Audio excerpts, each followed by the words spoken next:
ሰላም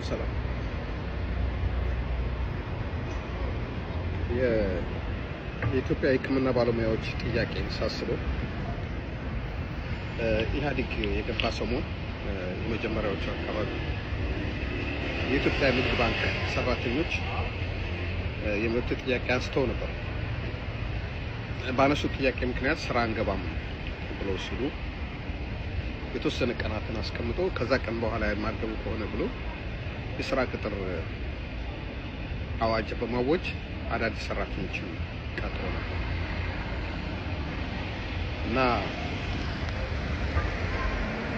ያ ገና መንግስት በሁለት እግሩ ባልቆመበት ኢህአዴግ እንደገባ አካባቢ ስለነበረ አንዳንድ ነገሮች የሚጠበቁ ይሆናል። እንደ አሁኑ መንግስት የተደራጀ መንግስት ያውም ከተማ በነበረ ሲቪል ሰርቫንት የሚመራው ከበረሃ ባልመጣ የተማሩ ሰዎች ይመራል የሚባል መንግስት ባለበት ጊዜ አሁን የሐኪሞች ጥያቄን ለማፈን ሐኪሞችን ማሰር፣ ከስራ ማባረር ወይም ደግሞ አዲስ ማስታወቂያ ማውጣት ይሄ ግዴለሽነት ነው። ከሚገባ በላይ ግዴለሽነት ነው። ሐኪሞች ስራ ያጣሉ ብላችሁ እንዳታስቡ። እናንተ ታባረሯቸዋላችሁ፣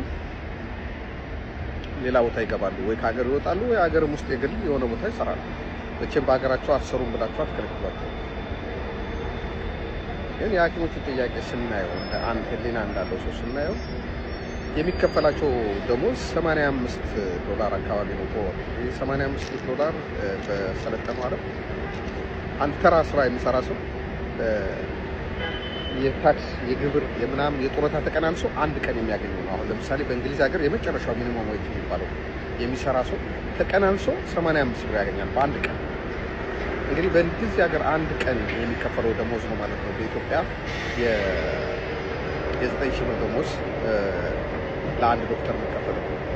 የሀገሪቱ ሁኔታ እንኳን ባይፈቅድ ቢያንስ ድህነት እንኳን ቢኖር የሐኪሞች ደሞዝ በዚህ ልክ ከዓለም መጨረሻ መሆን አልነበረም።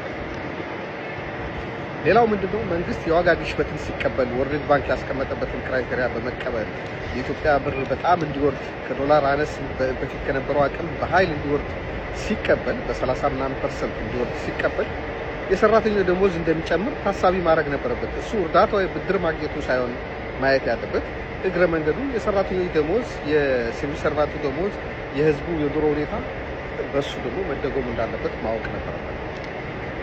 ራሱ የሰራው ስህተት ድምር በምሁራንና በሐኪሞች ላይ ማሳረፍ የአንድ መንግስት ብቁ አለመሆንና አለማወቅ ነው የሚያሳየው። አዎ ህዝቡ ባይታከም ነው የሚጎዳው፣ ድሃ ነው። እናንተ የፖለቲካ ባለስልጣኖችና ገንዘብ ያላችሁ ሰዎች ደግሞ የትልቅ ቦታ ቁልፍ ቦታ የምትሰሩ ሰዎች በውጭ ሀገር ነው በፊት የምትታከሙት። ልጆቻችሁ አሜሪካ ወይ ካናዳ ወይ የሆነ ቦታ ነው። ያ ድሃው ገበሬ በመንግስት ሐኪም ቤት ውስጥ የሚታከመው ሰው በቀላል በሽታ ታክሞ መዳን ሲችል ልምድ ያላቸውን ሐኪሞች ከስራ በማግለል እንዲሞት እድል መክፈት ለህዝብ ደንታ ቢስ መሆኑን ያሳያል። ለህዝብ ምንም አታስብ ከሆነ እንደዚህ ነው። ህዝብን ስትንቅ ነው እንደዚህ አይነት የህዝቡ ቋሚ ነገሮች የሚባሉ እንደ ትምህርት፣ የህዝቡ ቋሚ ነገሮች የሚባሉት እንደ ጤና የመሳሰሉትን ነገሮች የምትንቅ ነው። ምክንያቱም በእነዛ ሐኪሞች እናንተ አትታከሙ ነው። ሚስቶቻችሁ የሚወልዱት ውጭ ሀገር ነው። እናንተ የምትታከሙት ውጭ ሀገር ነው።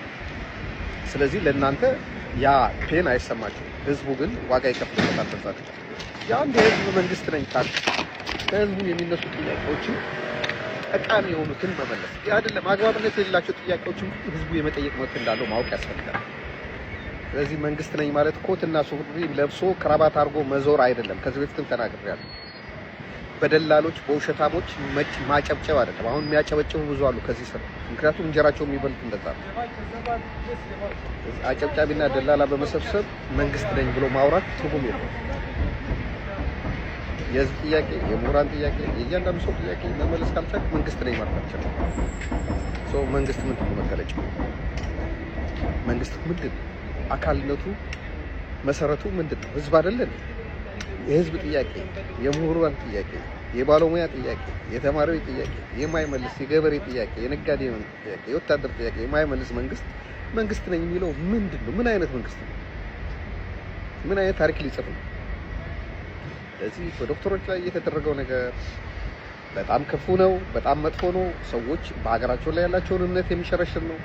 ሌሎች ሰዎችም በዚህ ጉዳይ ላይ መፍትሄ ካልተሰጠ ወደ በኋላ መነሳታቸው አይቀርም። እናንተ የሚተማመኑባቸው ነገሮች ሁሉ ከህዝብ አይደሉም። ሁሉም አንሰማም በማለታቸው መሰለኝ የተቀጠፉት ወደቁት። ይህ የዶክተሮች ጥያቄ ተገቢ ጥያቄ ነው። የመንግስት ስህተት ነው።